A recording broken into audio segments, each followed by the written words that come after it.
Good Monday morning, folks.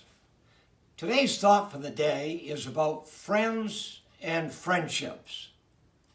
There once was a contest that was held to see who could come up with the best definition of a friend. The winning definition was this: a real friend is the person who walks in when the whole world walks out. You know, one of the best things that God does for us is providing us with godly friends. As a friend can provide encouragement, support, counsel, and companionship, almost like no other. Research has shown that the better the quality of your relationships, your friendships, the more likely you are to be happy and healthy. So, being a great friend to someone and having friends support you is good for your well-being. But how do we begin to establish real friendships? Well, there's a number of things, but time doesn't permit to look at all of them. But one of them is very important is don't wait for people to be friendly. Show them how. Indeed, it has been well said that to have friends, one must be a friend. And a great way to start that process is to do this. I think it was pretty clever. Close your eyes to the faults of others and then, watch the doors of friendship open. This week I read something on the importance of being loyal to your friends. Chuck Colson, perhaps you remember him, was President Nixon's hatchet man who went to prison for his part in the Watergate scandal.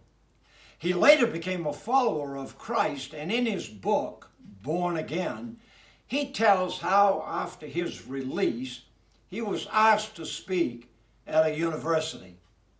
He said there was still a lot of hostility toward the entire Watergate crowd, and especially towards Mr. Nixon himself. After his speech, he volunteered to answer questions, and they began coming at him rapid fire and very hostile. One student stood and asked if he agreed with Henry Kissinger's criticism of the president. Kissinger, you may remember, had served Nixon in his presidency, first as Secretary of State and then National Security Advisor. Colson said he scanned the room. The air was thick with tension. He paused, and then here's what he said. We all know President Nixon's negative qualities. He's been dissected in the media like nobody else. I could tell you his good points, but I don't think I could persuade you to accept them. But no, I do not agree with Mr. Kissinger's remarks. Mr. Nixon was and still is my friend, and I do not turn my back on my friends. Colson said for a moment it felt like the roof was going to fall in. And in a way, it did, but not how he thought. The moment of silence was followed by a thunderous standing ovation. The reason? Even a hostile student audience could appreciate loyalty to a friend. The Bible says, never forsake your own friends. This morning, I ask you, as I ask myself, who are you being a friend to? Who has God put on your heart to strengthen and walk alongside of?